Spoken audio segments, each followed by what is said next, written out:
ওসমান হাদি লাখে একজন তৈরি হয়। ওসমান হাদির শুরুটা হয়েছিল মাদ্রাসা থেকে কোরআন হাতে নিয়ে, এবং ওসমান হাদি আল্লাহ সুবহানাহু ওয়া তাআলার 30 পারা কোরআনের একজন হাফেজ কোরআন। তার বাবা মসজিদের ইমাম, মাদ্রাসার শিক্ষক, তার ভাই মাদ্রাসার মুহাদ্দিস, তার আরেক ভাই মাদ্রাসার প্রিন্সিপাল। ওসমান হাদির বাবা, সে যেহেতু ছোট ছেলে, তাকে ওসিয়ত করে বলেছিল, বাবা, আমার শেষ সন্তান হিসেবে তোমাকে আমি হাফিজ বানিয়েছি, মাদ্রাসায় পড়িয়েছি। নেসরাবাদ কামিল মাদ্রাসা, ঝালকাঠিয়া নেস কামিল মাদ্রাসা থেকে আলিম পর্যন্ত পড়াশোনা করেছে ওসমান হাদি। তার বাবা তাকে বলেছিল, বাবা, তুমি হেফজ শেষ করেছো, মাদ্রাসায় পড়েছো, তুমি এখন কলেজ ভার্সিটিতে পড়তে পারো, আমার কোনো আপত্তি নাই। তবে আমার একটা প্রতিশ্রুতি তোমাকে রাখতে হবে। কি প্রতিশ্রুতি?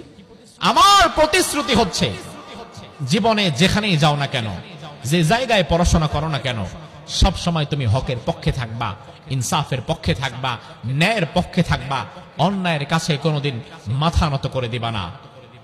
ওসমান হাদি তার জীবনের শেষ মুহূর্ত পর্যন্ত আমার বিশ্বাস তার বাবার কথায় অটল ছিল, অন্যায়ের কাছে মাথা নত করে নাই। মানুষের এত বাদ ভাঙ্গা ভালোবাসা কেন সে পেয়েছে? আপনি কোনোদিন তাকে দেখেনও নাই, কোনোদিন সে আপনার 2টা টাকাও দেয় নাই, তার সাথে আপনার কোনো আত্মীয়তাও নাই, তবুও 15 লক্ষ মানুষের জামাত ওসমান হাদির জানাজায় শরীক হয়েছিল। কিসের সম্পর্ক? কি ভালোবাসা? এই ভালোবাসা জনগণের হৃদয়ে ঢেলে দিয়েছেন কে? আল্লাহ তাআলা। ভারতের বিরুদ্ধে, ভারতীয় আধিপত্যবাদের বিরুদ্ধে জোরালো ভাবে সে ভূমিকা নিয়েছিল, কথা বলেছিল যে বাংলাদেশে ভারতীয় আধিপত্যবাদ চলবে না, দিল্লির ঠিকানায় বাংলাদেশ আর যাবে না, ভারতের কাছে মাথা নত করে 56,000 বর্গ মাইলের বাংলাদেশ চলবে না। ওসমান হাদির মিশন এবং ভিশন ছিল 56,000 বর্গ মাইলের ন্যায় এবং ইনসাফের কথা বলবে, যুবক এবং তরুণদেরকে স্বচ্ছ চিন্তার অধিকারী বানাবে। সে গায়ের জোরে রাজনীতি করে নাই। ওসমান হাদি গায়ের জোরে রাজনীতি না করে মেধা দিয়ে যুব সমাজকে একত্রিত করার জন্য কাজ করছিল। ভারতের মুশরিকরা হিসাব কষে দেখেছে, এই সমাজের হাজারো রাজনীতিবিদের চাইতে একজন ওসমান হাদি ভারতের জন্য আরো বেশি ভয়ঙ্কর, আরো বেশি ক্ষতিকর। এই জন্য আপনি দেখবেন বাংলাদেশে বসে ইসলামের বিরুদ্ধে কথা বললে নিরাপত্তা পাওয়া যায়, কোরআনের বিরুদ্ধে কথা বললে নিরাপত্তা পাওয়া যায়, রাসূলকে গালি দিলে নিরাপত্তা পাওয়া যায়, এমনকি দেশের বিরুদ্ধে কাজ এবং কথা বললেও নিরাপত্তা পাওয়া যায়। তবে বাংলাদেশে বসে ভারতীয় আধিপত্যবাদের বিরুদ্ধে কথা বললে আর নিরাপত্তা পাওয়া যায় না। যেমন নিরাপত্তা পায় নাই আবরার ফাহাদ, যেমন নিরাপত্তা পায় নাই ওসমান হাদিরা। ভারতীয় আধিপত্যবাদের বিরুদ্ধে কথা বললে নিরাপত্তা পাওয়া যায় না। তবে আমার যুবকেরা, আসহাবুল উখদুদের ইতিহাস থেকে তোমাদেরকে শিক্ষা নেওয়া লাগবে, ওসমান হাদির জীবন থেকেও তোমাদের শিক্ষা নেওয়া লাগবে, আবরার ফাহাদের জীবন থেকেও শিক্ষা নেওয়া লাগবে। ভারতীয় আধিপত্যবাদের বিরুদ্ধে কথা বলতে গিয়ে, ন্যায় এবং ইনসাফের পক্ষে থাকতে গিয়ে, দেশপ্রেমের পক্ষে থাকতে গিয়ে, দেশের পক্ষে কাজ করতে গিয়ে আবরার ফাহাদের মতো যদি জীবন দেওয়া লাগে, আবু সাইদের মতো যদি জীবন দেওয়া লাগে, ওসমান হাদির মতো যদি জীবন দেওয়া লাগে, জীবন দেব, মাথায় গুলি খাবো, তবুও বাংলাদেশের প্রশ্নে এক চুল আমরা ছাড় দেব না।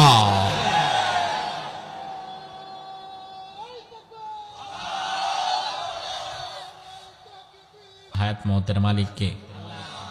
মৃত্যুর ফয়সালা হয় কি জমিনে না আসমানে? এজন্য মুমিন ভয় পায় না, কারণ মুমিন ভালো করেই জানে মৃত্যুর ফয়সালা জমিনে হয় না।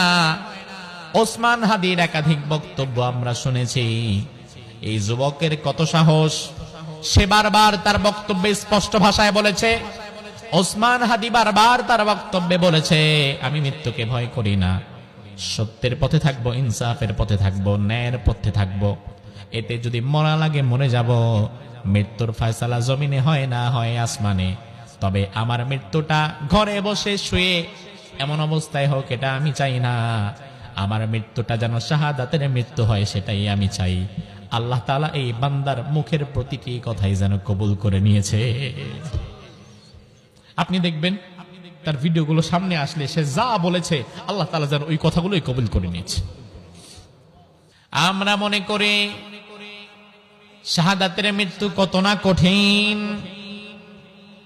ওসমান হাদি মাথায় গুলি খেয়েছে, কতটা যন্ত্রণায় মারা গিয়েছে এটা আমরা মনে করি। আল্লাহর হাবিব হাদিসের মধ্যে বলেন, না না, শাহাদাতের মৃত্যু ভয়ঙ্কর নয়। তুমি দেখবা মাথার মধ্যে গুলি খেয়েছে, তুমি দেখবা বোমা মারা হয়েছে, শরীরটা ছিন্ন বিচ্ছিন্ন হয়ে গেছে, ব্রাশ ফায়ার করে দেয়া হয়েছে, যন্ত্রণায় মারা গিয়েছে। আসলে যন্ত্রণা নয়, ঈমান যদি কারো থেকে থাকে আর শাহাদাতের মৃত্যু যদি তার হয়, বিশ্বনবী বললেন পিপিলিকা কামড় দিলে এটার যতটা না যন্ত্রণা, শাহাদাতের মৃত্যুর যন্ত্রণা আল্লাহ তাআলা তার চেয়ে বেশি কমায়া দেয়। আমরা মনে করি যারা মরে যায়, যারা শহীদ হয় তারা মৃত। ওই যে ওসমান হাদি মাথায় গুলি লেগেছে, তার কবর হয়ে গিয়েছে, 15 লক্ষ মানুষ তার জানাজায় শরীক হয়েছে, আমরা মনে করলাম ওসমান হাদি মরে গেছে। আল্লাহ বলে, না না, ওয়ালা তাকুলু লিমান ইউকতালু ফি সাবিলিল্লাহি আমওয়াত বাল আহয়াউ ওয়ালাকিন লা তাশউরুন। আল্লাহর পথে যারা জীবন দেয় তাদেরকে তোমরা মৃত বলো না, তারা মৃত নয়, তারা জীবিত। তাদেরকে যিনি জীবন দান করে দিয়েছেন তিনি কে? আবার বিশ্বনবী বললেন, আল্লাহর পথে যারা শহীদ হয়ে যায়, ন্যায় ইনসাফের পক্ষে কথা বলতে গিয়ে যারা শাহাদাত বরণ করে নেয়, আল্লাহ তাআলা তাদের রূহটাকে জান্নাতের একটা পাখির মধ্যে ঢুকায়া দেয়। ওই পাখি পুরো জান্নাতটা বিচরণ করে আর ওই রূহটাও সেই পাখির সাথে চলতে থাকে। সুবহানাল্লাহ। আমার ভাই, শাহাদাতের মৃত্যু এত বড় নিয়ামত। আপনি যত ভালো মানুষই হন না কেন, যত ভালো আমলদারই হন না কেন, মরে যাবেন, কবরে থাকবে আপনার দেহ। আমলদার যদি হন, রূহ থাকবে আইলিনে, খারাপ যদি হন, রূহ থাকবে সিজ্জিনে। কিন্তু আপনি জান্নাত পাবেন না। জান্নাত অনেক পরে, কবরের জগৎ শেষ হবে, হাসর হবে, কিয়ামত হবে, মিজান হবে, পুলসিরাত হবে, তারপরে জান্নাত অথবা জাহান্নাম।